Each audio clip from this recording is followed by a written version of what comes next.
What's going on, everybody? It's been a minute. I'm excited to be back with all of you guys. I know you were waiting, counting down the minutes till we could be back. We had to put on Scaling Up, which was 2 days. I don't know. What do we have? 50 speakers, 40 sessions, something crazy like that. Hope you guys could all attend Scaling Up. This is going to be fun. We're kicking off the new year in a great way. We've got Monu with us. Welcome to Ignite. What's going on? Hey, Alex. Good to be here. Nothing much. Trying to fight the cold in Chicago. I love it, man. Go get some deep dish and then you'll be going to take a nap for about 5 hours. I love deep dish, but that is absolutely brutal. So we're going to have fun. Tell them a little bit about Millennium. They don't know what I already know, and this is why they're going to have so fun. Tell them what you've been up to there. Yeah, so for folks who don't know Millennium Healthcare is a premium primary care organization in this country. We go to market with almost about 800 plus providers in 200 plus locations spanning across multiple states. And the focus really is to drive top-notch healthcare to our patients and really help them through their entire sort of lifespan, right? And make sure that they're in good health and,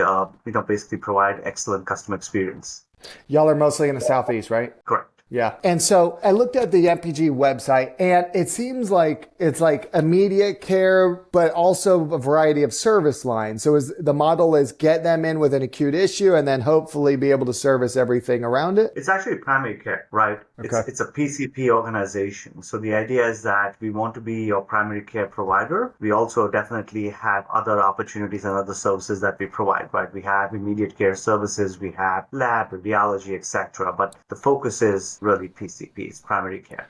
And Manu, how has 2024 been? This episode, I actually believe will go live before 2025, so this is going to be fun. How did 2024 go for y'all? I think 2024 is great. I mean, we see a lot of progress. We see a lot of shift that is happening in the healthcare space, right? I mean, healthcare is moving out of big hospitals to primary care locations, right? More and more offsite locations are coming up out there. People are looking for proximity of care. They're looking to make sure that they have convenience, right? They have easy access to providers, easy access to ancillary services. So I feel like the trend exists, and I believe that we are sort of on the forefront of this trend. Yeah. So business has been great. Yeah, that's good. So 2024, good year, as the private equity finance bros would say, lots of tailwinds because hospitals, insurance, they want to kick everybody out to outpatient and keep people safe and healthy, and wellness ahead of sickness saves insurance companies a lot of money. So they want people going to the PCP. I just went to my PCP last week. Do you guys do blood work in-house? This was a sticking point for me that frustrated me. It depends. Some locations, yes. Some locations. And yes. And 2025, we'll get to 2025 in a minute. What kind of market? So you head up the whole marketing function. Tell us about your team structure and what y'all's focus usually is. B2B, to referral, size, or direct acquisition. But let's talk team structure first. What does your team look like over there? Yeah, we have we're a fairly small team, small but mighty, I would say. And the structure of the team is no different than any other team that would be in a business like us, right? We have a team that is focused on 3 or 4 functions, right? There is obviously organic growth or demand gen, which is very important to us as a consumer business. We are in the business of driving additional patients to our locations, making sure that our providers have the panels that they need. Patient engagement and education is paramount for us, right? We exist to make sure that our patients are getting the services they need, they're getting the education they need, they know exactly where to go when for care. So one of the biggest mandates for marketing is to drive patient engagement and education. Patient experience measurement. So making sure we're measuring every point of contact and every point of service through whether it's customer satisfaction surveys, whether it's NPS, what have you. So we are definitely measuring that because that really forms a closed loop for us to continue to upgrade our technology, upgrade our services. And then finally, digital. Right? Digital is a big focus for us, like every other healthcare organization out there, right? Making sure we are meeting our patients where and how they want to meet us, right? Whether it's through the website, the mobile app, social channels, what have you, and making sure that that whole experience is seamless and frictionless, right? As much as possible. So that's how we're structured in terms of functions and our mandates. Yeah. And Manu, you said focus on digital like every other healthcare organization. I wish that was the case. You'd be shocked how many are still relying on referrals out there and new to digital and need a digital transformation. Just finding out PCP less so because it's the entry point. Yeah. Very much not referral driven. So you have to be firm around acquisition. Tell us about the technology. You mentioned technology. So you have a mobile app. Is that used? Is it like a portal? Or are we using that for booking? What technology? What has helped you get more patients? All of the above, right? We obviously have patient portal. We have a mobile app. It's all available to our patients. They can go download it online, etc. We also have a website, which is something that we're focusing on to make it better, more slicker, more faster, more user-friendly, I would say, right? From a self-service standpoint. Yeah, I think going back to your earlier point, yes, I think every healthcare provider has a intent or a vision to do more things digitally, to be more self-service, etc. And I think everybody's in a different stage in terms of their maturity to get there and the momentum, right? So I would say we're on that journey as well. Yeah. It's never done, but at least having a focus on it. And okay, a few questions on patient experience. You guys have online scheduling? Yes. Okay. Is it actually tied to schedules, or is it like every 15 minutes and we'll get you in when we get you in? Or is it actually to integrate with the EHR?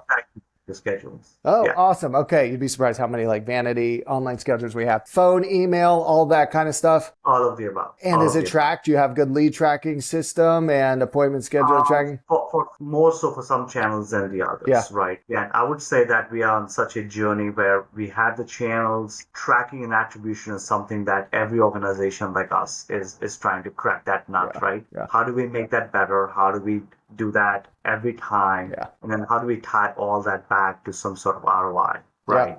Yeah. And Monu, that was the theme of scaling up. And like the very first session with all the CMOs, we did a poll out there. What does every marketer focus on going into 2025? Number one was measuring ROI, tracking it back to our efforts. Because I think everyone is getting a ton of pressure right now. What are our dollars? Inflation is up. The interest rates are up. What are our dollars doing? Or I'm going to cut this budget. We feel the pressure. Never enough leads. We're like, convert more. Your call center sucks. But everyone is feeling the pressure on ROI. I get that. And Monu, when you sit down with your leadership team, how are the discussions going into 2025? Are you saying we just need more leads, or is it a wider conversation about where do we need them? How do we need them? How do we reactivate? Are there business metrics? How do you guys look at 2025 for people? Are you just handed a mandate? We need to grow top line, get me more leads. Like, how does that look? I think it's more collaborative than that, right? So it's definitely more full funnel discussions, right? The last thing you want to do is be having a lead discussion with your CEO, right? So it's not about leads. It's not about conversion. It's really about, hey, where do we want to sort of grow as an organization? Where is the need in the community to provide the right care?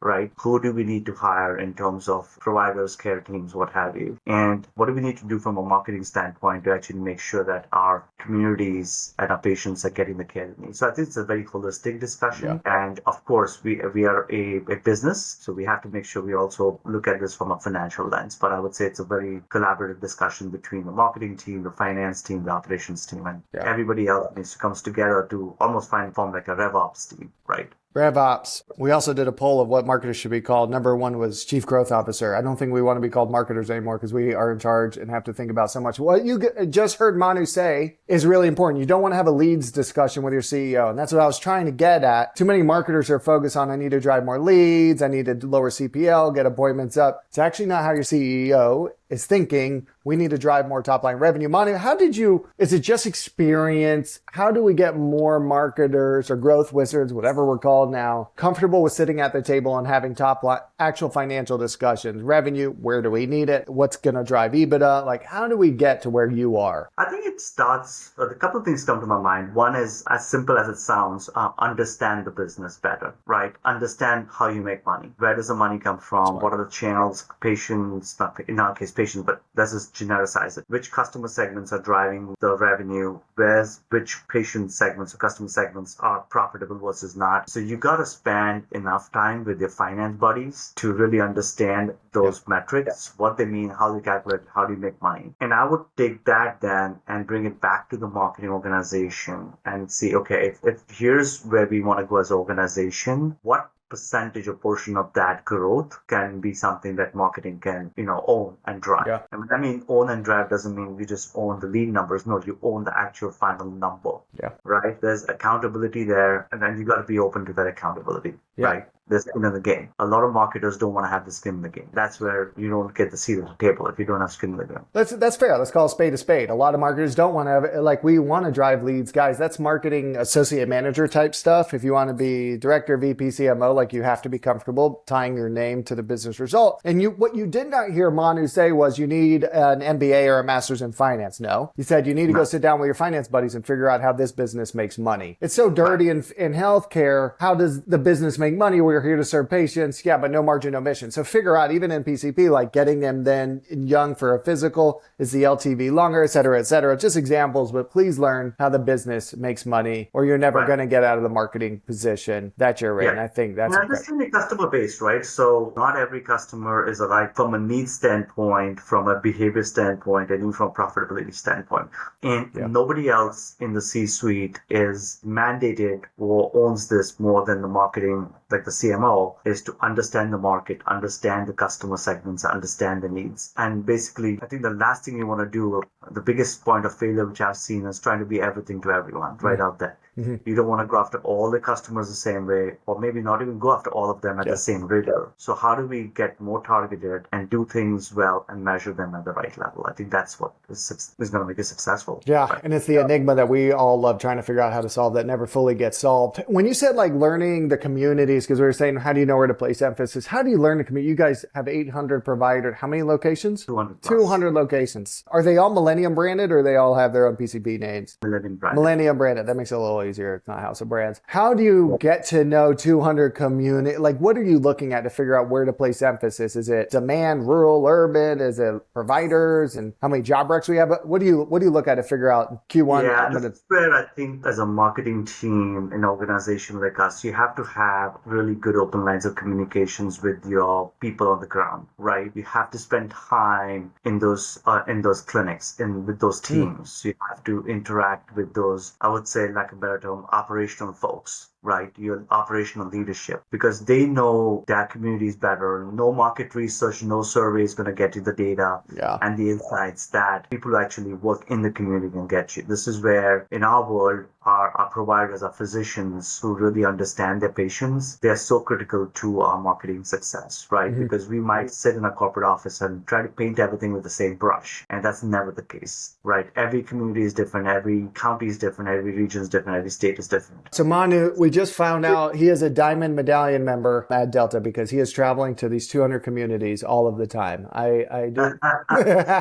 You have to get out there and meet them. You got a lot of miles. I hope you have a Honda, because my Fords break down all the time. And there's no substitute for getting out there and physically talking to the providers in the front office, and they're going to tell you the roadblocks that they're encountering. And oftentimes there's a competitor right down there. That's what you wouldn't know, sitting at the corporate office running PPC the same way for 200 locations, or these type of people. Heavy smokers, because they all had this. You don't know unless you get out there. Manu, I love that advice. Now, I'm going to ask you some quick fire questions. The 25, 30%, whatever the percent is that's coming digitally. What's your favorite patient acquisition tactic? It's paid media. It's paid digital media. And you guys are, I'm assuming, heavy on search. Is it, you guys also focus on SEO reviews? Is it meta ads? What is work? What makes in 24's work? All of the above, right? They all play a role. When you're putting together the marketing mix, they all play a different role in basically enabling demand gen. But I would say definitely we are in the regular paid channels that every other competitor is in. And there's definitely our emphasis more and more so of making sure that we focus not just on the short-term tactics, but also long-term tactics, right? Content optimization, A/B testing is huge for us, and that's something that we're going to continue to do more of. And a lot of people don't do that in low acuity type stuff like primary care, urgent care. They just say, no, they'll convert. It's like, no, there's 5 within 2 miles, 5 PCPs in urgent care to immediate cares within 2 miles. You do need to be different. And that's smart of you guys to invest in the demand generation, not just the capture, the short-term stuff. We ran experience with a variety of large PCP groups where we ran paid social, and you would think, that's going to crush CPL. It actually assisted the overall CPL dramatically against the markets that were just doing PPC.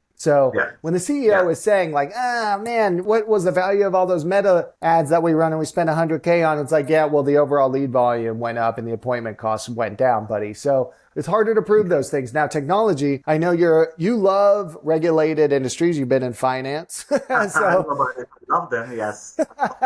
they're good job security because no one else can do it.